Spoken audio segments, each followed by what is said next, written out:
I, 33F, am hiding in my bathroom right now because I think my husband, 36M, did something unforgivable. I think he cheated on me with my best friend. And not just that, I think he got her pregnant. My best friend is dead now, and I'm shaking so hard I can barely hit the keys, but I need to get this out. It's 3 a.m. and I can't sleep. How could I, after what I just found? I think my husband might have a secret baby with my dead best friend. God, even writing that out feels surreal. This is like a nightmare I can't wake up from. I know it sounds like some soap opera drama, but I swear to you this is real, and it's happening to me. I don't know what to do. I feel sick, betrayed, and so angry. Let me give you some background. I'll try to keep it short because my mind is all over the place. My best friend, let's call her Emily, and I have been inseparable since we were kids. She was more like a sister to me. We're both 3-3. We did everything together. We knew everything about each other. Or at least I thought we did. She was my maid of honor when I married my husband, Matt, 8 years ago. Matt and Emily always got along well. I used to joke that I was lucky my husband and best friend were friends too, that it could have been awkward if they hated each other. Ha! If only I knew. 6 months ago, Emily died. I can't believe I'm even writing those words. My best friend is gone. One moment she was here, laughing and texting me funny memes, and the next, gone. She had a car accident, a stupid freak accident on her drive home one night. I remember getting the call from her mother and just screaming. It felt like my world shattered. It still doesn't feel real some days. I miss her so damn much. At the time, I thought the worst part was losing my friend. But now I have this ugly, gut-churning suspicion that there was even more to lose. Because I'm starting to think I also lost my trust, my marriage, everything I believed was true. And the betrayal might have been going on right under my nose while I was oblivious. You see, a year before she died, around last summer, Emily started acting strange around me. Distant. She wouldn't hang out as much, wouldn't return calls for days. When we did meet up, she seemed anxious, distracted. I asked her so many times if something was wrong. She always said she was just stressed or busy or not feeling well. I remember one day she came over for coffee and she barely looked me in the eye. She was fidgety and left after only 10 minutes with a flimsy excuse. I was hurt and confused. We never kept secrets from each other. I racked my brain to see if I had done something to upset her. She insisted it was all in my head, that she was just dealing with personal stuff and didn't want to burden me. Around that same time, I noticed my husband Matt also seemed a bit off. He was just, I don't know, jumpy. Like, if I walked into a room unexpectedly, he'd flinch like I startled him, even if he was just on his laptop or phone. He started locking his phone, which he never did before. He'd always been an open phone, nothing to hide kind of guy. I asked him jokingly, "What, you got a secret girlfriend or something?" I laughed when I said it. He got really serious and said something like, "Don't be ridiculous." You know I'd never. He actually looked almost hurt that I joked about it, so I dropped it. I figured he was stressed from work or maybe planning a surprise for our upcoming anniversary or something. I never imagined. Then last fall, Emily dropped a bomb on me. She told me she was pregnant. I remember the day she told me. We were sitting in a little park near her apartment. She blurted it out, "I'm pregnant." And I squealed in surprise and hugged her, but she was shaking. Her hands were literally trembling when I held them. I asked who the father was, and her face just sort of closed. She said it was a guy she met while traveling for work. She was a freelance photographer and often took trips. She said it was a fling, nothing serious, and that when she told him about the baby, he wanted nothing to do with it, so she was going to be a single mom. I was shocked. I'd never even heard about this guy before. I pressed for details like, "Do I know him? What's his name?" She refused to say. She actually got angry and told me to drop it, that it didn't matter, and she'd raise the baby alone. That was so unlike her. I backed off because she was clearly upset, and I didn't want to stress her out more. Over the next few months, I tried to be supportive. I offered to throw her a baby shower. I offered to help any way I could. But she kept me at arm's length. She didn't want to shower. She didn't really want to hang out much at all. In fact, after she announced her pregnancy, I saw her maybe 3 times in person. Every time I asked to come over or make plans, she had an excuse. She was tired. She had a work thing. She wasn't feeling well. It hurt. I felt shut out of her life. At the time, I would have expected us to be even closer. I mean, a baby. I thought I'd be the cool auntie or something. Instead, I was more distant than ever from her. I remember crying to Matt a few times, saying I felt like Emily didn't want me around anymore and I didn't understand why. Each time, he'd comfort me, stroke my hair, and tell me Emily was just going through a lot and that she'd come around. He told me to give her space to sort things out. In hindsight, those words make me sick. Whose side was he really on? At the time, I thought he was just being kind and understanding of her situation. Now I wonder if he had other reasons. Fast forward. Emily had a baby girl in late spring. I was one of the first people she texted after the baby was born, but it was just a short message with a photo, like, "She's here, meet baby's name." I remember I cried tears of joy seeing that tiny baby in the photo. I called her immediately to congratulate her and she answered, sounding exhausted. I asked if I could come to the hospital to see them.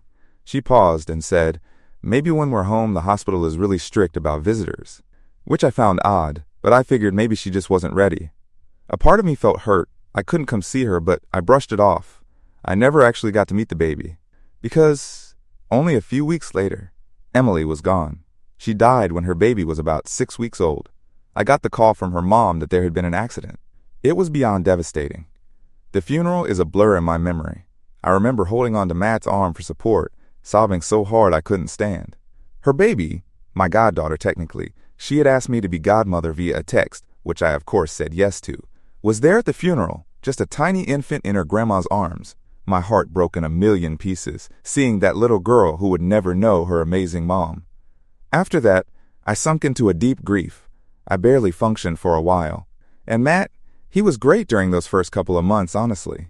He took care of me when I was a mess, cooked, cleaned, held me when I cried.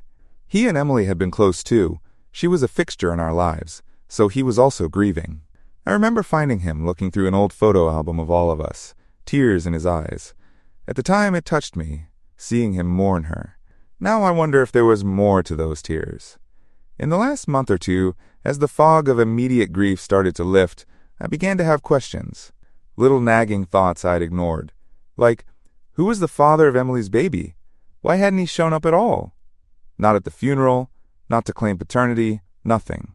Supposedly she told the guy, and he wanted nothing to do with it, but it just felt weird that nobody knew who he was, not even me, her best friend.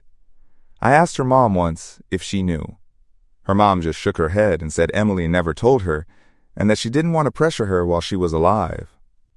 After she died, her mom even tried to look for paternity info for the baby's sake, like legal things, inheritance, etc., but she found nothing. No father listed on the birth certificate, no notes or letters naming him.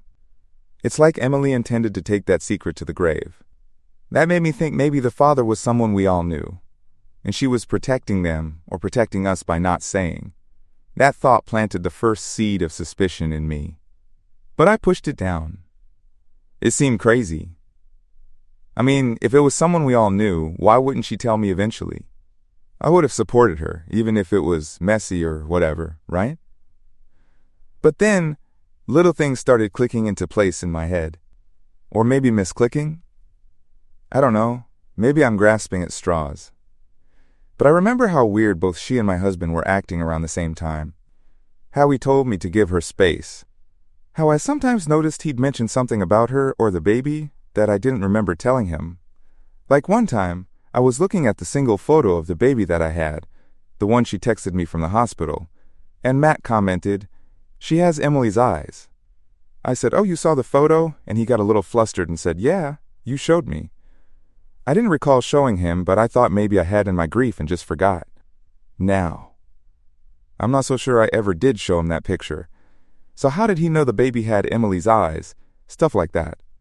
Or the time I was organizing our bookshelf last month and found a folded-up receipt tucked in a random book, a receipt from a jewelry store dated last year for a necklace I'd never seen.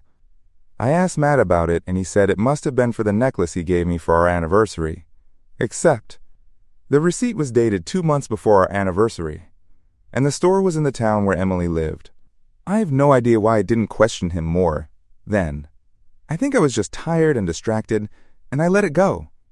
But later, I looked at the necklace he gave me, and the brand didn't match the store on the receipt, which means he lied.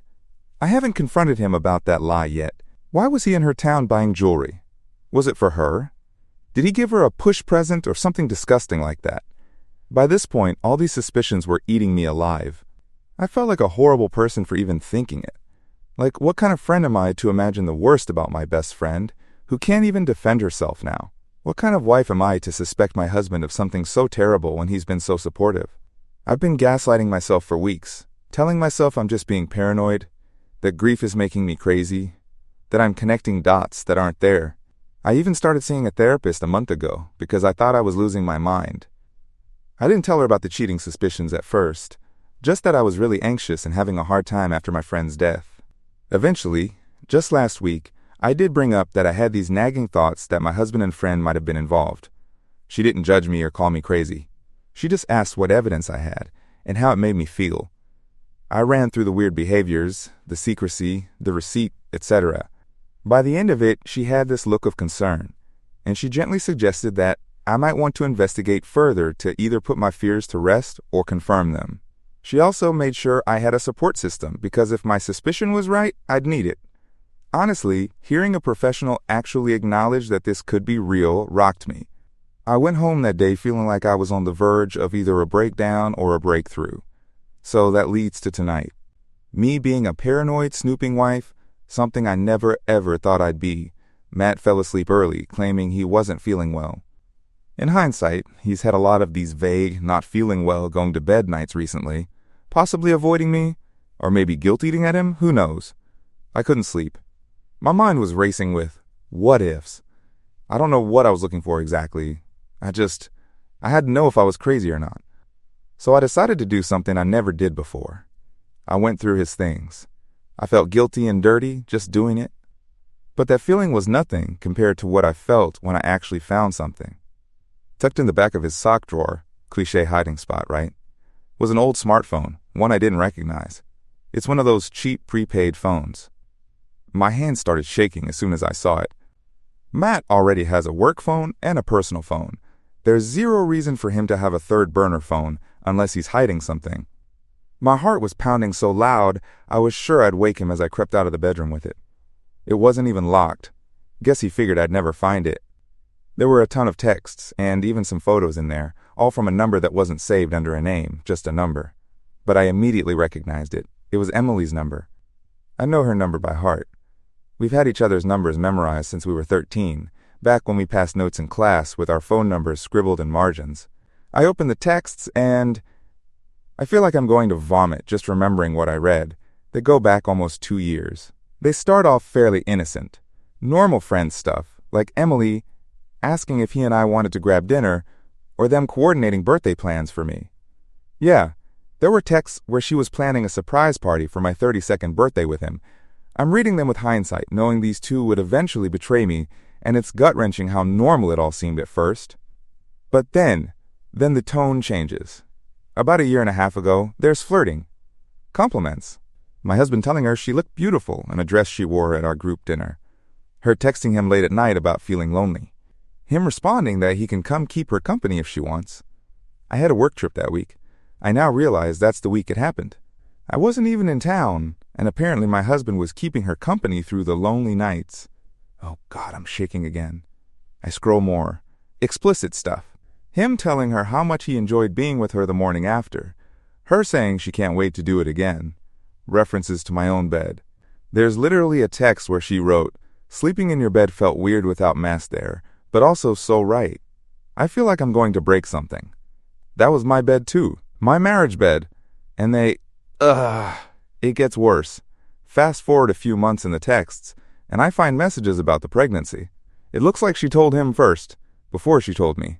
She said we need to talk, and then a day later there's a string of texts where she says she's pregnant. There's no doubt. She straight up says, "I'm pregnant. It's yours." He asked if she's sure. Of course he did, the asshole. She said she hadn't been with anyone else in over a year. From what I can piece together, he freaked out. His replies were panicked, like we can't keep it, and this will destroy our lives. He wanted her to have an abortion. She was on the fence or maybe didn't want to. She said she needed time to think. Then it looks like he tried to convince her, saying things like, "I'll pay for everything, no one needs to know." At one point she said, "I'm not killing my baby, Matt." And he backed off. Then the conversation goes dark for a bit. Like, maybe they stopped texting and possibly spoke in person, or calls, I guess. The next texts are a couple weeks later, and they're terse. My friend says, "Don't worry, I won't tell her. I'll handle this on my own." My husband says, "Thank you, I'm so sorry." And she replied, "You will be." After that, there's not much for a while. I think maybe after that they stopped contacting each other directly because she really did handle it on her own. He must have bought this burner phone just for their communications at some point, or maybe from the start to hide it, I don't know. But she obviously had the number. The next texts were months later, around when the baby was born. I guess she must have told him when she was in labor, or when the baby came, because there's a photo in the messages of a newborn, her baby, a photo I never saw before. She sent it to him. His response was, "She's beautiful. I'm so sorry, Em." I swear my hands are shaking so bad I can hardly type this, reading those words in my head. Emily responded something like, "Just leave us alone. That's how you can be sorry." He said, "I want to help. Please." She never replied. He tried messaging a couple times over the next few weeks. Small talk, asking if she was okay, if the baby was healthy. She didn't respond. Finally, there was one more text, a couple weeks before she died. It was from her, and it said, "I can't do this. I can't lie to her anymore. She deserves to know the truth." And then, "I'm telling her, Matt. I'm going to tell her everything. I'm sorry." He replied, "Please, let's talk in person. Don't do this, Em. Please." There was no response from her after that. And then, she died. I don't know if she was on her way to meet me, or him, or what. I had no clue any of this was happening behind my back, of course. On the day of her accident, I remember I had texted her that morning to ask if she wanted to come over that weekend. She replied in the afternoon, "I love you. I'm sorry I've been distant. Can we talk soon? I have something I need to tell you." I wrote back, "Of course, anytime. I miss you." She didn't respond. That night, on her drive home, she crashed. The police said she likely died instantly. They think she might have swerved to avoid a deer or something. We'll never really know. Now I sit here rereading that final text from her on this hidden phone. I'm going to tell her everything. She wanted to come clean to me. If she hadn't died, I would have learned the truth months ago. Part of me is furious with her. How could she have done this to me at all? And part of me is furious with him. How could he do this to me and then watch me mourn her without telling me the truth? He watched me deliver a eulogy at her funeral, for God's sake. A funeral where her baby, his baby, was right there. If what I'm reading is true, he has a daughter, and he's just been pretending she doesn't exist for the last 6 months while watching me cry because that little girl lost her mom. I feel like I'm going insane. I keep alternating between sobbing my eyes out and wanting to storm into the bedroom and pummel him awake and scream in his face. How dare he? How dare they? But then I remember the look on her face when she told me she was pregnant, how scared she was, and I think of how he's been extra attentive and gentle with me after her death, and it messes with my head. This is all sorts of fucked up. I haven't confronted him, not yet. He's asleep in the next room, or at least I think he is. After finding those texts, I have to get out of there. I grabbed the phone and snuck off. I'm sitting on the floor of the bathroom with the faucet running to mask my sobbing. I don't want to confront him in the middle of the night while I'm this emotional. I have the evidence. At least I have the phone right here with everything on it. Part of me wants to wake him up by smashing it into his face, honestly. But I need a plan. I need to calm down and think. That's why I'm writing this. I don't have anyone I can talk to at 3 a.m. about this. Everyone who I would normally turn to. Well, that'd be him, my husband. Or my best friend. Yeah, not an option. I could call my sister, but it's the middle of the night, and I don't even know what I'd say. Hey, surprise, my life is a lie, please advise. So, hello, Reddit. I never thought I'd be airing my deepest personal drama here, but I really need some outside perspective. I feel so alone and broken right now. What do I even do? How do I confront him about this bombshell without him trying to weasel out of it? Do I call a lawyer first? Do I tell his family? Should I go to her mom and tell her that the baby is actually my husband's? My God, that thought makes me feel ashamed, like I'm complicit in keeping this secret if I don't tell her mom, who's now raising that little girl. I keep picturing that sweet baby's face from the funeral, and my heart aches. She's an orphan now. Except she's not, is she? She has a father. A father who's been hiding her existence from everyone, including me, his own wife. What kind of man does that? What kind of man fathers a child and then just pretends it never happened? I'm sorry this is so long and jumbled. I'm absolutely reeling. I don't even know what I'm asking for here. Advice? Encouragement? Reality check? All of the above, I guess. If anyone's reading this, please, help me make sense of this. How do I wake up tomorrow and face this reality? How do I talk to him calmly without losing my shit? Should I even be calm? He doesn't deserve calm. He doesn't deserve anything from me right now. A part of me wants to burn it all down. Like, literally, I had a flash of rage where I imagined gathering every gift he ever gave me, every memento of our life together, piling it in the backyard, and setting it on fire. I know that's dramatic, and I probably won't actually do that. I might accidentally set the whole neighborhood on fire, and then I'd have more problems. But that's how betrayed I feel. My marriage feels like a sham. My best friend died with this horrible secret eating away at her. She was going to tell me, and fate robbed us both of, I don't know, closure? A chance to yell at her? To forgive her? I never got that. I never got to look her in the eye and say, how could you? And then maybe, eventually say I forgive you, if that was even possible. And I never got to confront him in real time, because I didn't know. Now 6 months have passed, and he's been lying to me every single day. I don't think I can ever forgive this. Not in a million years. The sheer audacity of him to hold me while I cried about her, all the while knowing he made the choice to keep me in the dark for my own good, or to save his own skin. He probably thought he was off the hook once she died, that everything could just go back to normal. Well, it's not normal. My best friend is never coming back, and I am now married to a man who makes me feel disgusted and unsafe and furious. I haven't even looked at him since I saw those texts. I don't know how I'm going to even pretend tomorrow morning. Hell, I might just grab my car keys and drive off before he wakes up, go to my sister's or something. But I also have this burning urge to confront him now, to shove the phone in his face and watch him squirm. What would you do? Do I confront him now or play it cool and get my ducks in a row, like copies of these messages, etc. first? I did take photos of the phone screen with my own phone, by the way, just in case. Evidence secured, I guess. My hands were shaking doing that too, but I knew I might need proof if he tries to deny or if the phone accidentally gets destroyed or something. God, I can't believe this is my life. I'm so heartbroken and angry I don't know whether to scream or cry or break stuff. Maybe all of the above. Please, any advice? Or even just some kind words. I feel like I'm hanging on by a thread here. I don't know who else to turn to. Update 1, I didn't expect to be back so soon, but here I am. First, thank you for all the support on my original post. I felt so alone, and your comments gave me strength and clarity. It's been a roller coaster of days since that night, and I have a lot to update. I confronted my husband. I almost stuck to a plan. I really did. But when morning came, and I saw him acting normal, something in me snapped. I basically threw the evidence in his face, slammed the hidden phone down on the table, and demanded he tell me the truth. He realized immediately he was caught. He didn't even try to lie. He just started crying and apologizing.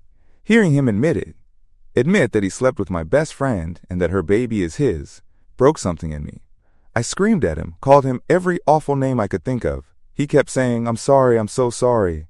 Finally, he started talking, spilling everything in a rambling mess. He and Emily first hooked up about 3 years ago when I was away on a work trip. It happened a few times over 1 week. To my utter shock, he revealed that Emily actually got pregnant then, but she miscarried early in the first trimester.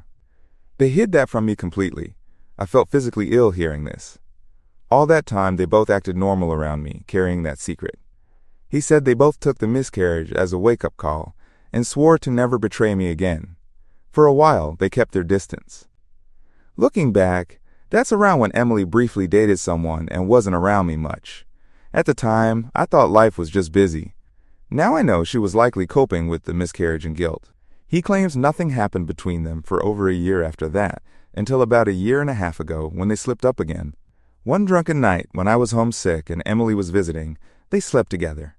That single night led to her getting pregnant with her daughter. When Emily told him about the pregnancy, he panicked. He begged her to terminate it. She refused. She told him she'd raise the baby alone and wouldn't ever tell me who the father was, to protect me. He admitted he agreed to that. How noble, right? And they decided I should never know. He offered her money to help, which she declined, and she cut contact with him after that. He only found out the baby was born when Emily sent him a photo of the newborn. Seeing that picture apparently hit him with guilt and reality. He tried to convince her to let him be involved. She refused and told him to stay away. She was still determined to keep the secret for my sake, but also told him she couldn't lie to me forever. Those were the texts I saw where she said she'd tell me everything. When Emily died, he said he felt equal parts grief, guilt, and relief. Hearing him use the word relief made me see red. He was relieved the truth might never come out now, but he was also devastated about her death and the baby now having no mother. He confessed that about a month after the funeral, he went to see the baby in secret. He contacted Emily's mom under the guise of a friend, and she welcomed him. So he has held his own daughter, their daughter, while I was at home oblivious. He said he bawled his eyes out holding her, and promised himself he'd find a way to do right by her eventually. Yet he still chose to keep me in the dark for months after, hoping life could go back to normal. Listening to all this, I felt like I was made of stone on the outside, but inside I was disintegrating. When he finished his pathetic, tearful confession, I unleashed on him.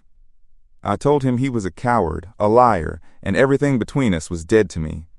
I told him to pack a bag and get out of my sight, because I honestly feared I'd do something violent otherwise. He begged. Oh, he begged. He actually got on his knees, sobbing, grabbing at my hands and shirt, saying he'd do anything, that he loved me, that he was broken and sick and made horrible mistakes, but could I ever forgive him? The sight of him desperate might have swayed me once, but not now. I yanked myself away, told him to go to hell, and I walked out. I left my own house and drove straight to my sister's to get away from him. My older sister has been my rock through all of this. I showed up at her door a complete mess, and she took me in without a second thought. I broke down and told her the whole story. She was livid and comforting at the same time, basically ready to rip him apart on my behalf. It helped to have someone on my side, reinforcing that no, I'm not crazy, this is as awful as it feels. Over the next day or two, I started handling the practical side of things, step by step, thanks in part to many of your advice. I backed up all the evidence from that burner phone and stashed the phone itself in a safe place. I scheduled an appointment with a divorce attorney. Consultation is in a few days. I went to my doctor and got tested for STDs, just in case. Sitting in that clinic was another surge of rage and humiliation. I never thought I'd be in a position to have to do that because of my husband's cheating. During this time, Matt was blowing up my phone. At first it was frantic, apologetic texts and calls nonstop. I ignored them.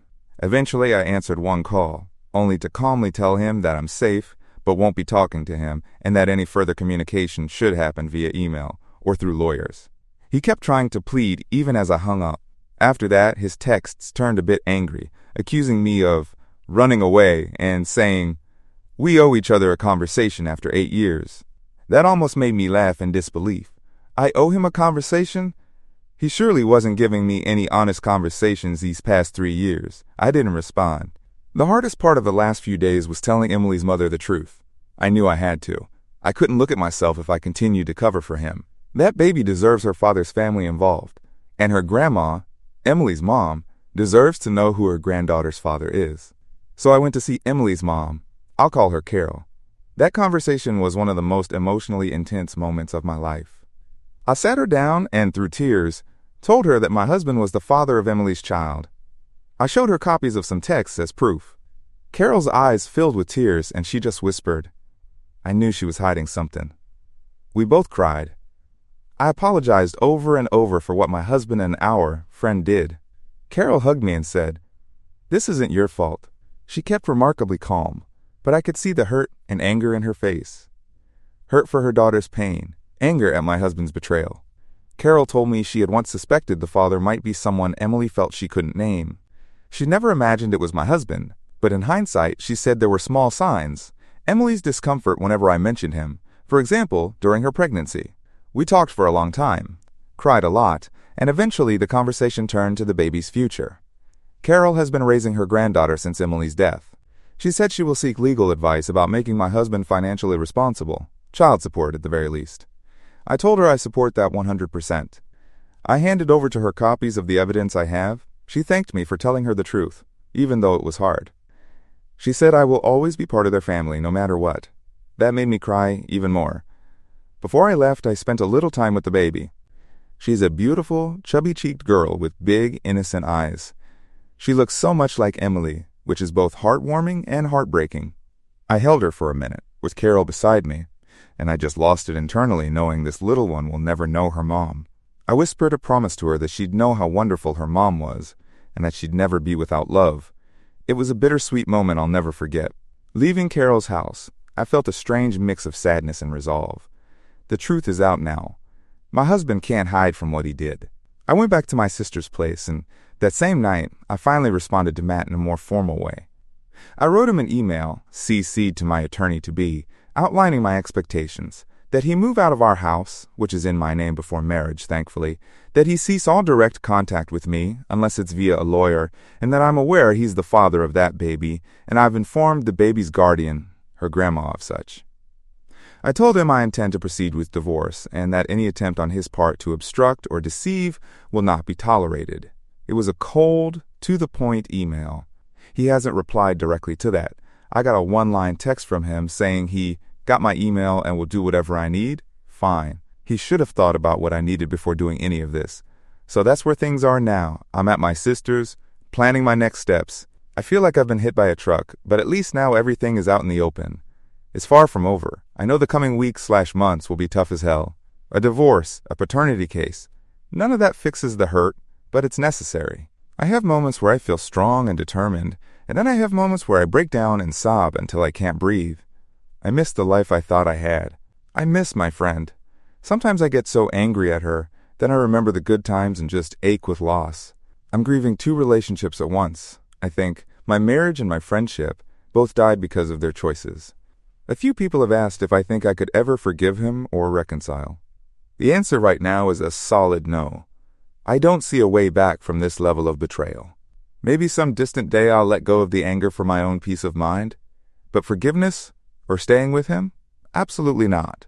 If I'm honest, I'm also a little afraid of what he might do next. So far he's oscillated between apologetic and mildly accusatory when trying to talk to me.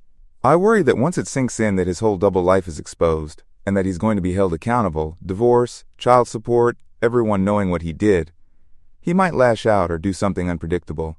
I don't think he'd ever hurt me physically, but then again, I never thought he'd cheat on me either. I just have this gut feeling that the storm isn't over yet. I hope I'm wrong. I'll update again if anything significant happens. For now, I'm just taking things one day at a time, leaning on my family, and trying to remember how to breathe. Thank you all again for the support. Truly. Update 2. My gut was right. I had a feeling the storm wasn't over, and I wish I had been wrong. It's been a couple of weeks since my last update. I was trying to move on, or at least move forward, but things took a terrifying turn. I'm shaken to my core as I write this. In fact, I'm writing this while hiding, because I don't know what else to do in this moment. After my last update, I pressed on with the legal side of things. I officially retained a divorce lawyer, and we got the papers drawn up. We also prepared documents regarding my husband's paternity of Emily's baby, since her mother, Carol, was moving ahead with seeking child support. About a week ago, my lawyer had him served with the divorce petition and a notice about the paternity/child support case. I thought that would be the next big battle, hashing things out through lawyers. I was braced for an ugly legal fight, but I hoped at least it would stay in the legal realm. At first, it seemed like he was going to lie low. After his one-line, "I'll do whatever you need" text, he went quiet for a bit. No more harassing messages. I actually started to feel a tiny bit of relief, thinking maybe he really would cooperate and we could handle this civilly, as much as possible anyway. That peace didn't last long. A few days after he was served, I got a series of emails from him that started polite and quickly turned nasty.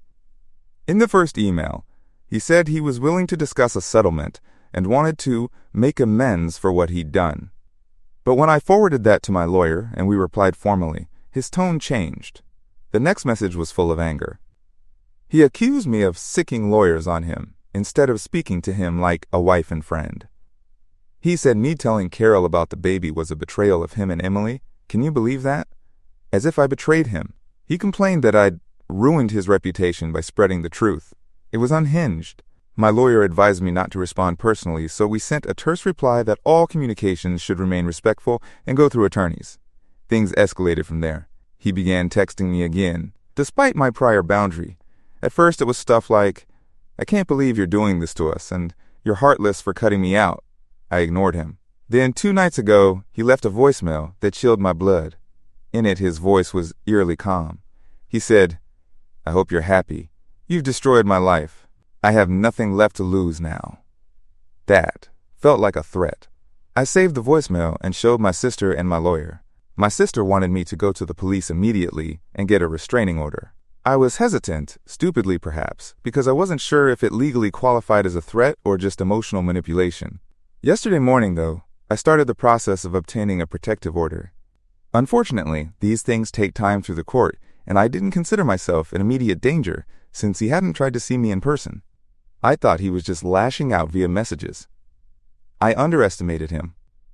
Earlier today, I needed to swing by my house, the one I shared with my husband, to pick up a few personal items and important documents. I've been staying at my sister's this whole time, but there were some papers I needed for the divorce, insurance, etc. I arranged with my sister to go together, thinking safety in numbers, but at the last minute her work had an emergency and she couldn't step away. I didn't want to postpone retrieving my stuff, so I foolishly decided to just go quickly by myself in broad daylight. I knew my husband was usually home during the day, but I thought he'd still be avoiding me or at work. Plus, I figured I'd told him through lawyers not to be at the house except by appointment to get his own belongings, and he hadn't indicated he'd be there today. I got to the house and everything was quiet. I started gathering what I needed from the upstairs office. My files, personal mementos, etc. I was anxious, but focused. Then, halfway through collecting my things, I heard the front door unlock and open. My heart dropped into my stomach. I peeked out of the office, and there he was, my husband, stepping inside, closing the door gently behind him. Maybe he thought I wouldn't be there, or maybe he knew I was. I don't know. I quietly shut the office door and turned the lock. My hands were shaking. A second later, the knob turned, and then came a soft knock. "My name?" "I know you're here," he said through the door. His voice was eerily composed. "Let's just talk. I'm not going to hurt you, I promise. I just want to talk." I said nothing. I was too afraid to even clear my throat. He jiggled the handle harder.